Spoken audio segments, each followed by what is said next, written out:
After bits, in this case camouflage, but with a civil registration. Well, the reason for that is plant usually, and transferred to the Associated Airways Joint Committee. They were responsible for coordinating airline services during wartime because there was still a need, but they weren't entitled to see.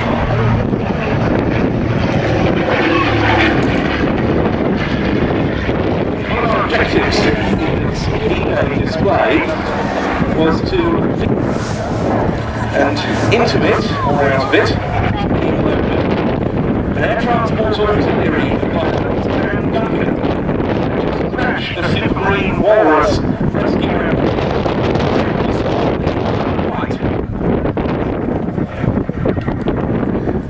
At that time, around the invasion period, the Associated Airways Joint Committee put out orders for its aircraft operating either in combat areas or areas of heightened military activity to carry invasion strikes, which would have been employed and applied from June 5th, 1944 onwards.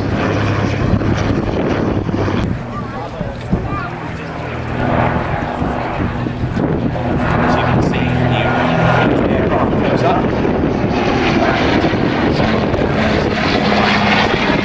Very important aircraft already,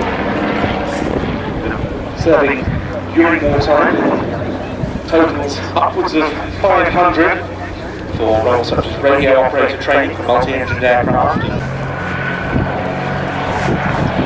200 horsepower gypsy seat engines.